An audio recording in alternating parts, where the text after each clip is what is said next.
Somewhere in Siberia, there's an unmarked patch of ground, and under it, supposedly, lie the remains of a man who once ruled Mongolia as a god. In the autumn of 1921, a Bolshevik firing squad put an end to Baron Roman von Ungern Sternberg, and with him ended one of the stranger careers of the 20th century. For a few months, he'd governed a country the size of Western Europe through terror and prophecy, a blue-eyed Baltic aristocrat whom Mongol lamas treated as a reincarnated god of war. But he believed something stranger still about himself. He believed the blood of Genghis Khan ran in his veins. The man came from a German-speaking family that had been minding estates in the forests of Estonia for the better part of 600 years. So how does someone like that come to think he's the heir of the great Khan? And was there ever the slightest chance he was actually right? The Mad Baron was born Nikolai Robert Maximilian von Ungern-Sternberg on the 10th of January, 1886, in the Austrian city of Graz. He would, in time, come to adopt the much more Russian-sounding name, Roman, a common practice in Baltic German circles. The family that produced him belonged to the Baltic German nobility, Lutheran landowners who'd ruled the Estonian countryside for centuries. His first tongue was German, but he picked up French, Russian, English, and Estonian along the way. His parents split when he was young, his mother remarried into another titled Baltic family, and the boy was raised on a forest estate some 40 miles from Reval, the town we now call Tallinn. By every account, he was a nightmare of a child, and he bullied the other children so badly that the local bullies gave him a wide berth. He also liked to torment animals, and when he was 12, he reportedly tried to literally punch out his cousin's pet owl. Other versions of the event have him trying to strangle the owl, which to me seems to have been a sign that nothing good was going to come in this young nobleman's future. His father didn't help matters, and in 1898 the man was briefly jailed for fraud and then committed to an asylum. This left a whiff of instability hanging over the family line that later observers would find hard to ignore.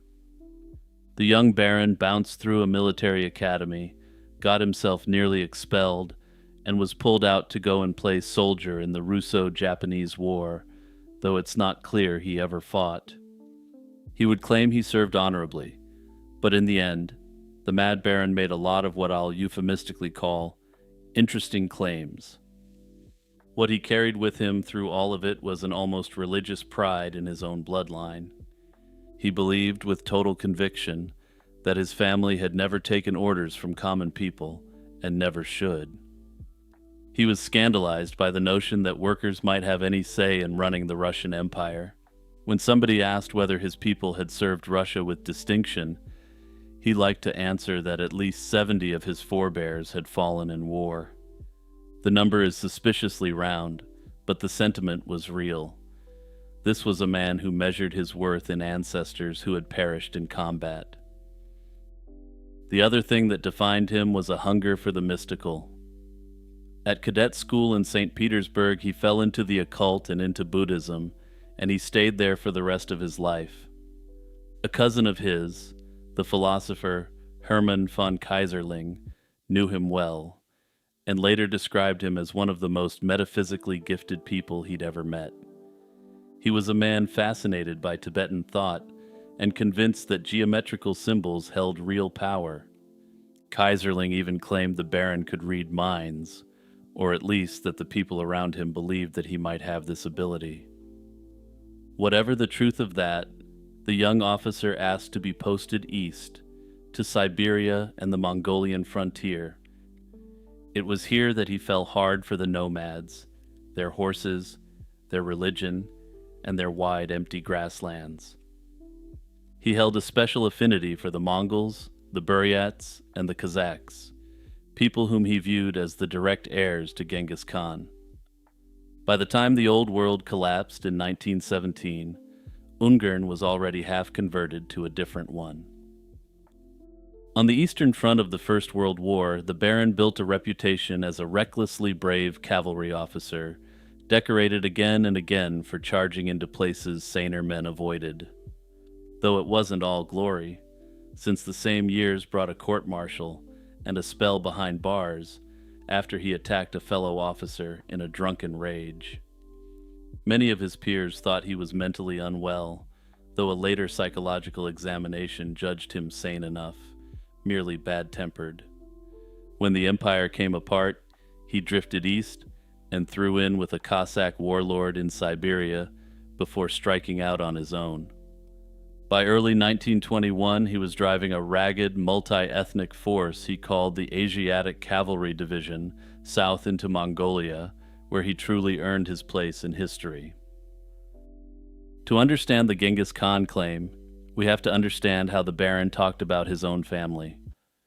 The Khan was only the most spectacular branch of a tree he'd been decorating his whole life. He claimed more or less openly that the Ungern Sternbergs were a 1,000-year line of warriors and oddballs, and that they had communicated occult knowledge to him. There were crusaders in the stories he told, and alchemists. There was even a pirate, an ancestor who'd supposedly terrorized shipping across the Baltic. Here's the thing, though. Some of this wasn't invented at all. The Ungern Sternbergs were old aristocrats, and they were strange. The family's documented roots reach back to a vassal of the Archbishopric of Riga in the 13th century. Over the next 400 years, they spread across the German, Swedish, Finnish, and Russian nobility, picking up a baronial title from Queen Christina of Sweden in 1653. They were counted among an inner circle of Baltic German houses so intermarried that people spoke of them almost as one clan. And the family really did produce its share of monsters, and one 18th century baron earned lasting infamy as a wrecker. He was a man accused of luring ships onto the rocks of his island so he could plunder them, and blamed for the deaths that came with it. He finished his days in Siberian exile, which is a grimly fitting note given where his descendant would also end up. So the Baron wasn't simply making things up, at least not all the time. He was doing something subtler and more revealing. He was taking an ancient and authentically strange family history and reading it the way a believer reads scripture. He treated every dark legend surrounding his ancestors as proof of a destiny written into his blood. And once you're thinking that way about your ancestors, the leap to claiming the greatest conqueror in history isn't really a leap at all. So what exactly did Ungern claim, and how seriously did he mean it? The cleanest version is this. He held that his family carried Hungarian blood, and that through those Hungarian roots, he descended from Batu Khan. He was the grandson of Genghis Khan and founder of the Golden Horde that once ground its way across Russia. That descent in his mind wasn't something to impress dinner guests, but rather a mandate from his divine ancestors. It explained why a Baltic German baron belonged on a Mongolian horse at the head of a nomadic army, and it fed directly into his great ambition. His true goal was nothing less than the revival of the empire of Genghis Khan across the whole of Central Asia. It's worth slowing down here, because the legend has grown in the retelling, and two different claims tend to get mashed together. The first is the one Ungern himself seems to have actually held, that he was descended from the Khan by blood. The second is the more famous and more lurid idea that he believed himself to be the reincarnation of Genghis Khan. That second version is shakier than is generally suggested, though there is a basis to it. By the testimony of people who knew him and the work of modern historians, Ungern may have seen himself less as the reborn Khan than as the man fated to restore the Khan's legacy. The reincarnation talk swirled around him all the same, and a lot of it came from his Mongol supporters, rather than from his own mouth. When his cavalry drove the Chinese out of the Mongolian capital in early 1921, the Mad Baron put the Bogd Khan, the country's Buddhist king and spiritual leader, back on his throne. Ungern was rewarded with titles and honors, and the awe of a population that took such things deadly seriously. Many ordinary Mongols and lamas seem to have regarded him as a manifestation of the god of war, a wrathful protective deity of their own tradition. Some spoke of him in the same breath as Genghis Khan, but he was never formally installed as anyone's reincarnation, perhaps since his rule in Mongolia was so brief. He only ruled from February 1921 until his capture in August 1921, and for most of the time he was actively fighting the Red Army and Mongol insurgents. Part of the confusion between these two accounts is that the Baron was happy to let the aura grow around him. The Bogd Khan handed him a grand title that cast him as an incarnate defender of the Buddhist faith. Ungern, for his part, did nothing to dampen the whispers that a wrathful god of war now rode at the head of his division. The idea that he was a feared deity incarnated on earth is a useful thing to be when you're trying to hold a country that vast, with only a few thousand horsemen. After his death, the legend hardened rather than faded, until the careful line between a man descended from the Khan and a man reborn as the Khan got flattened into a better story. The version most people have heard today owes nearly as much to the writers who came after him as to anything the Baron himself ever claimed. Here the story gets interesting, because the Baron's claim wasn't as unhinged as it first sounds. It rests on a very old confusion buried inside one word, his own name.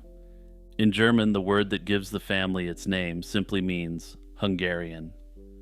The most natural reading of where the Ungern portion of the family came from is therefore a medieval ancestor, a man from Hungary. According to this account, this man traveled north and settled among the German Crusader colonists on the Baltic coast, a rather common occurrence at the time. That alone is a perfectly ordinary medieval origin story. The complication is the word Hungarian itself, which carries a 1,000-year-old muddle inside it. The English and German names for Hungary don't come from what Hungarians call themselves. They call themselves Magyars, and the outside name descends from a much older term for a tribal federation of the steppe. Medieval writers like to imagine that the Hungarians were the descendants of the Huns, the people of Attila who had thundered out of the east a millennia earlier. That link between Hungarian and Hun was a romantic guess dressed up as history, and it was never true in any simple sense. But it stuck. For the better part of a millennium, to be called Hungarian was to be quietly associated, in the European imagination, with the horsemen of the Asian grasslands. The Magyars, for their part, were legitimately descended from a group of steppe nomads who settled in Europe and terrorized the entire continent for generations. You can see how a mind like Ungern's would have feasted on that. The chain practically assembles itself. The name says Hungarian. Hungarian, by old tradition, says Hunnic ancestry, Attila, and the steppe in the end says Genghis Khan. Each link feels like a small, reasonable step, and at the end of them stands the conqueror of half the known world, reaching out a hand to a man desperate to take it. Now for the awkward business of checking whether any of it holds up, and the short answer is that it doesn't, at least not through this supposed Hungarian line. The answer is actually more interesting than that, though, but I'll get to that in a moment. Start with Attila. The notion that the Ungern Sternbergs descended from the king of the Huns wasn't the Baron's own invention. 19th century heralds, the sort families paid to make a lineage sound grand, had already traced the house back to Attila long before Roman was born. That was the fashion of the age rather than a finding of fact, the kind of flourish almost no serious genealogist would defend today. It was around this time that the name Attila became popular in Hungary as well, though Hungarians had viewed themselves as related to the Huns since the Middle Ages. The earliest Ungern Sternberg that real records can point to belongs to the 13th century, on the Baltic coast, about a century removed from Batu Khan and the Golden Horde. Not one charter or chronicle survives to connect that Baltic vassal to the family of Genghis Khan, and the descent from Batu exists in exactly one place, which is the Baron's own conviction. If the family was actually descended from Batu Khan from the earliest days, it would have almost certainly been noted back then. Genghis Khan was seen with terror, but also reverence, with many Europeans fascinated especially by the Nestorian Christian practices amongst the Mongolians. The deeper trouble is that the whole chain rests on treating three completely different peoples as if they were one. The Huns of Attila, the Magyars who settled Hungary in the 9th and 10th centuries, and the Mongols of Genghis Khan were all treated as part of one big ethnic continuum by the Baron. Hungarians are not descended from Genghis Khan's Mongols, and being labeled Hungarian by a German naming custom certainly doesn't make a Baltic family Mongol either. The one moment the two worlds did touch came in 1241, when Batu Khan's horsemen smashed the Hungarian army and overran the kingdom. But conquering a country isn't the same as fathering its people, and a Mongol army riding through Hungary in 1241 leaves no thread you can follow to a baron born in Austria in 1886. It's theoretically possible that this was the case, but there's simply no way to ever prove or disprove this, and the lack of any contemporary mentions of it is problematic for the claim. So the honest verdict on the genealogy is that the Baron was, in the literal sense, almost certainly not a descendant of Genghis Khan, at least not for the reasons he thought. But despite that, this doesn't mean for certain that the Mad Baron wasn't actually a direct descendant of Genghis Khan. If he was, though, it likely wasn't in any sense that he understood it at the time. What is true is that his family had intermarried with fairly high-ranking ethnic Russian nobles over the course of the centuries, and no one doubts that. What's also true is that in the hundreds of years the Russians lived under Mongol and Tatar rule, Russian nobles married extensively into the nobility of those people.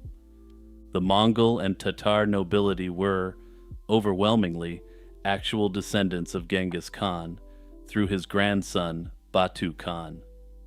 Given that reality, there's some chance that the man who believed he was a descendant of Genghis Khan was, in fact, a descendant of history's greatest conqueror.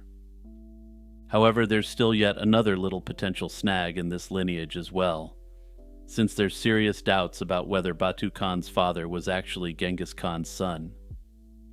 Genghis Khan treated him as a son regardless, but that's a historical rabbit hole for another video at another time.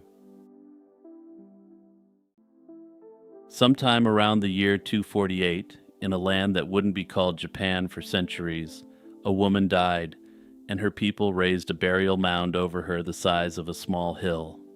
Reportedly, more than 100 attendants went into the ground with her to serve her in the afterlife and to help her guide the nation from beyond the grave.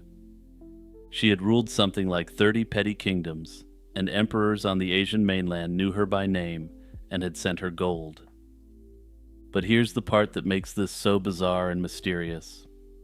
400 years later, when her own descendants sat down to write the founding story of their nation, they left her out completely. It's almost as if someone had decided she was better off forgotten, and historians are still trying to unravel this mystery. But here's the thing. Some have proposed that the Japanese knew her by other names, and some historians even believe she became known as the sun goddess Amaterasu. Everything we think we know about her starts with one foreign document. Her name was Himiko, and the oldest surviving record of her wasn't written in Japan at all. It comes from a Chinese chronicle compiled late in the 3rd century, the Records of the Three Kingdoms, in a section now known as the Records of Wei. A Chinese historian set down what envoys and traders had reported about the people they called the Wa, the inhabitants of the islands off the Korean coast. According to that account, the Wa had once been split among more than 100 little communities. For 70 or 80 years they tore at each other in war, with a man nominally in charge and nobody truly in control. Then they did something unusual. They agreed together to hand power to a woman after deciding that the line of male rulers had essentially been an utter failure. She was already well past her youth when she took the throne, and she never married.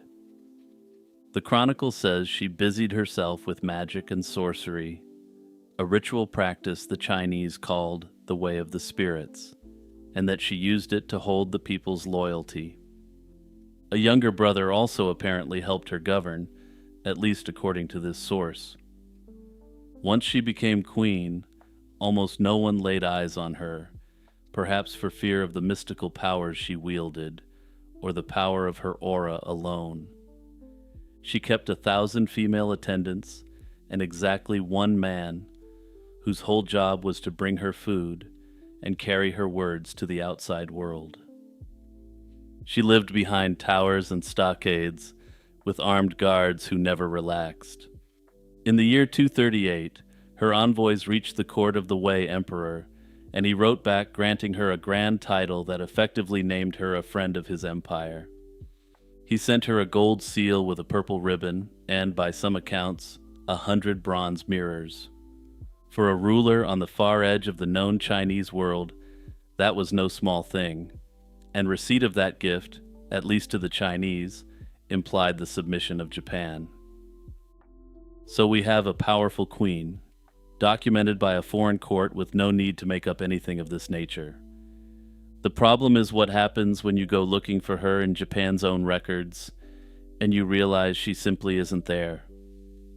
The two oldest Japanese histories, the Kojiki and the Nihon Shoki, were assembled in the early 8th century to give the imperial line a glorious origin stretching back to the gods.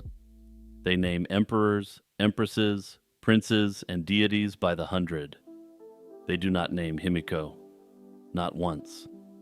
And this is where it gets strange, because the people who wrote the Nihon Shoki clearly knew the Chinese account existed, and they even quote it. They mention a Queen of Wa sending envoys to the Wei court in those exact years, but they just declined to tell you who she was. The most famous female ruler in the foreign record of early Japan and her own civilization's official chronicle steps around her name like a hole in the floor. Nobody can say for certain why they did this, but historians have a few educated guesses on the topic. Maybe a shaman queen chosen by popular agreement didn't fit the tidy story of unbroken male descent from a sun goddess that the 8th century court wanted to tell. Maybe she belonged to a rival power the imperial line would rather not credit. Or maybe, and perhaps most intriguingly, she's hiding in those chronicles after all, wearing a different name. The Japanese histories do hand us candidates, and they're full of royal women with spiritual power. At least 3 of these women have been put forward as the real Himiko. Notably, the Japanese imperial tradition generally never names women by their actual names, but rather by the highest title associated with their male relatives. This creates something of a problem for a female ruler, since it would be absurd to refer to a woman who ruled the nation as a sister of the prince. The first is a princess called Yamato Totohi Momoso Hime, remembered as a shrewd woman who could see what was coming and who served as a medium for the gods. The legend around her is grim. She married a deity who only came to her at night and forbade her to look at him.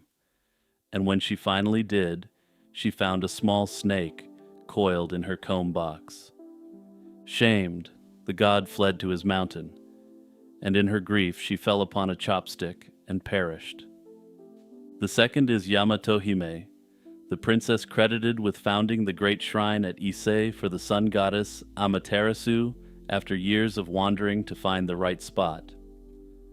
The third, and the favorite for a long time, is Empress Jingu, a regent said to have received messages straight from the gods and to have led an invasion of Korea. Early historians liked her because the dates nearly lined up, and the Nihon Shoki itself seems to nudge the reader toward connecting her with the queen in the Chinese reports. There's a catch with all 3, and that's the fact that none of them fits the confirmed historical record cleanly. The traditional dates are tangled and unverified, the personalities don't match, and not one of them is described as unmarried, chosen by the people, or attended by 1,000 women. If we can't pin down who Himiko actually was, we can at least ask where she ruled and expect an answer, but even that question is controversial. Her kingdom was called Yamatai, and the trouble is that the Chinese account hands you sailing directions to reach it. Follow them literally, and you sail straight past the islands into open ocean. So scholars have spent generations arguing about what mistake the original writer made, and the answers cluster around two different places. One camp puts Yamatai on the southern island of Kyushu, closer to the mainland, which fits the early legs of the journey. The other puts it in the Yamato heartland near present-day Nara, the cradle of the later imperial state. If Himiko ruled from Yamato, she sits right at the root of the dynasty that still reigns in Japan today. If she ruled from Kyushu, she may have led a separate power the Yamato court later swallowed or erased, which would help explain that silence in the chronicles. Perhaps chroniclers wanted the legitimacy of attempting to connect the Yamato court to recognition by a Chinese emperor, but couldn't quite make it fit. The fight on this issue actually goes back all the way to the Edo period. One influential thinker trusted the Chinese records, placed Yamatai in Yamato, and matched Himiko with Empress Jingu. A rival scholar trusted the native myths instead, and argued the Chinese had been fooled by imposters, southern tribesmen pretending to speak for the court. That second idea held sway for the better part of a century, and the debate has never really ended. In the last few decades, the argument has moved from old texts into the soil, and the soil has been talking back. Near Nara sits a sprawling early settlement, and beside it, a giant keyhole-shaped burial mound called Hashihaka. It's the right kind of monument, raised at roughly the scale the Chinese described for the queen's grave. When researchers carbon-dated pottery pulled from its moat, the results pointed to somewhere between 240 and 260, almost exactly when Himiko is supposed to have died. For supporters of the Yamato theory, that was a big win connecting Himiko to the current reigning imperial family. Bronze mirrors of a Chinese style have turned up across the region, and some scholars tie them directly to the 100 mirrors the Wei Emperor reportedly sent. Others aren't convinced, and point out that the numbers and types don't line up as neatly as anyone would like. And then there's the eclipse. One theory notes that total solar eclipses darkened the skies over Japan right around the year she died, and her young successor took the throne. It's tempting to set that beside the most famous Japanese myth of all, the sun goddess Amaterasu sealing herself inside a cave and plunging the world into darkness. Some have wondered whether a real queen's death during an eclipse fed into that legend, and whether Himiko and the sun goddess are two versions of the same buried memory. In this version, Himiko is, in essence, the true identity of the goddess the imperial line supposedly descends from. This would explain why Himiko isn't mentioned anywhere else, because the Japanese writing their foundational myths 400 years later didn't recognize her as a human at all. It's an interesting theory, and it's also unprovable, like nearly everything else we might wish to know about her. Historians who oppose this theory note that the Queen of Wa is mentioned in passing in Japanese sources, and doesn't appear to be referenced as a goddess, but as a human ruler. That said, this may be the result of early imperial writers having their own native tradition of Himiko as the goddess having to work in the narrative of Himiko from Chinese sources. The Hashihaka mound has never been fully excavated because the imperial household treats it as a royal grave and keeps the archaeologists outside the fence. That's the real mystery of Himiko. It isn't whether a queen ruled the Wa in the 3rd century. The puzzle is the gap between how clearly outsiders saw her and how completely her own heirs apparently blurred her out. Personally, I find the idea that she was deified as Amaterasu the most interesting, though of course we can never know that for sure. Hey everyone, it's Jimmy with my usual reminder to hit the notification bell and the subscribe button. Also, don't forget to leave a comment saying what you've learned from this video, or what you like to do while you watch or listen. He never built a watch, yet roughly 4.5 centuries after he was lowered into an unmarked grave, almost every fine timepiece made in Switzerland traces its lineage back to him. He didn't build that industry by loving it. He built it by trying to strangle the thing it grew out of. The man in question was born Jehan Cauvin on the 10th of July, 1509, in Noyon, a cathedral town in the French province of Picardy. We know him now by the partially Latinized version of his name, John Calvin, and he didn't set out to be a religious revolutionary. He trained as a lawyer, studied the classics, and seemed predestined for the quiet life of a humanist scholar until the ideas coming out of the Reformation got hold of him and refused to let go. By his mid-20s, he'd broken with the Catholic Church, which in the France of that era was a fast way to get yourself into very serious trouble. So he ran, and in the summer of 1536, with war making the direct roads unsafe, Calvin took a detour that brought him through the city of Geneva. He meant to stay a single night, and that's the way things might have gone if his reputation hadn't preceded him. A fellow reformer named Guillaume Farel, who was already fighting to remake the city's church, heard that Calvin was passing through and came to his lodgings to talk him into staying. By Calvin's own later account, it wasn't a friendly invitation so much as a threat from a desperate man. And it worked. That first stint went badly, and the duo pushed too hard, too fast, and in 1538, the city threw them both out. But Geneva without Calvin drifted. The city council came to regret the decision, and in September of 1541 he returned, this time with an official escort and a wagon for his household. He'd be the dominant figure in the city until he passed in 1564. And within weeks of his return, he set about turning Geneva into something the world had never quite seen. He claimed that Geneva was now being run like a city that was being audited every moment of every day by God himself. Calvin, perhaps unsurprisingly, wasn't interested in tinkering with a few doctrines. He wanted to remake daily life so that nothing distracted from God, and that meant going after luxury, display, and what he saw as the rot of human vanity.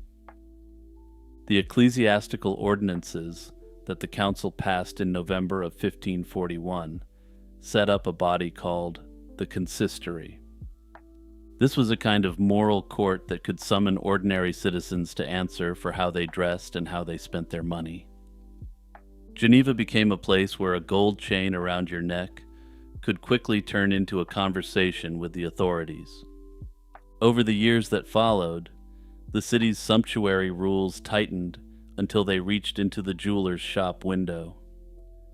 The wearing of jewelry, the rings and brooches and fine crosses and gemstones that had been a steady living for generations of Geneva craftsmen, was curbed to the point of collapse. This mattered enormously, because Geneva at the time was a serious center for goldsmithing. The city was full of people who'd spent their whole lives learning to work precious metal into beautiful things.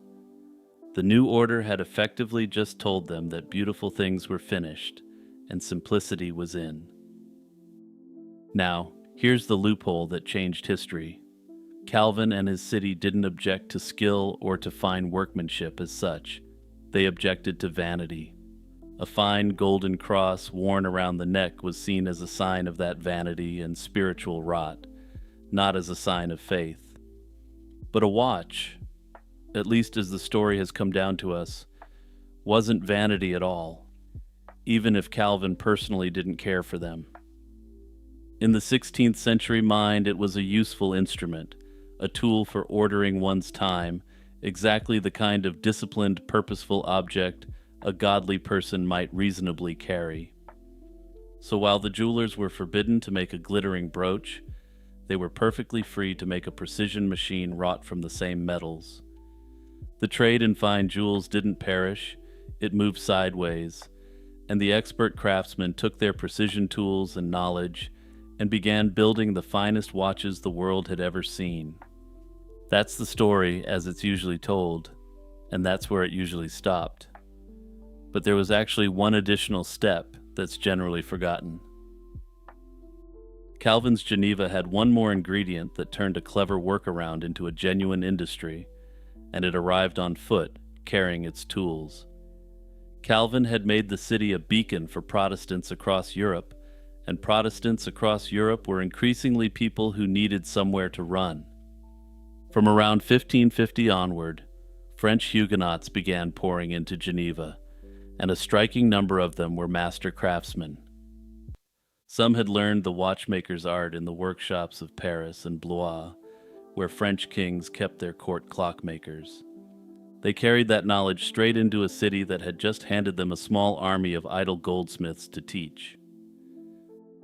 By the end of the 16th century, there were enough of these craftsmen working in Geneva that they no longer fit comfortably inside the old goldsmiths' organization. So in 1601, they walked out and formed their own, the Watchmakers' Guild of Geneva, the first body of its kind anywhere in the world, dedicated solely to this craft. It was a professional corporation devoted entirely to the making of fine watches to exacting standards. Its founding rules, the ordinances and regulations for the condition of watchmakers, were extremely strict. A young man couldn't simply slap together a timepiece and call himself a watchmaker, not by a long shot.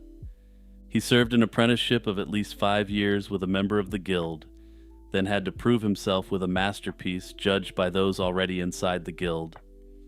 The required test pieces tell you everything about the level of skill being demanded. A small clock with an alarm, made to be worn around the neck, and a square clock built to stand on a table. Get those right, and you were a master. Get them wrong, and you went back to the bench where the timepieces you made weren't stamped as your own. A true master's mark on a watch meant something, and everyone in Geneva, and soon the rest of Europe, knew it. It's tempting to leave the theory there, as a tidy tale of an accidental loophole, but there's a deeper version of the argument, and it's the one worth sitting with. Calvin didn't just rearrange what Geneva's craftsmen were allowed to sell, he rearranged how they thought about work itself. The faith he built treated labor as something close to holy, that the act of making an excellent watch was, in essence, to be approached with religious devotion. Calvinism taught that salvation was settled in advance, fixed by God and impossible for any person to earn or to know for certain. That left believers quietly desperate for some sign that they were among the chosen. Steady, fruitful, honest work became one such sign that you were predestined to heaven, a way of reading your own soul through the quality of what your hands produced. A famous argument made a little over a century ago held that this exact mentality, born in Calvinist and Puritan communities, became the hidden engine of the modern capitalist world. Look at what fine watchmaking actually asks of a person, and the fit is almost uncomfortable.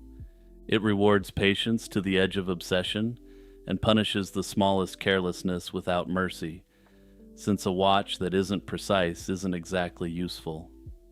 Above all, it treats the invisible inside of an object, the parts no customer will ever see, as deserving the same perfection as the polished face.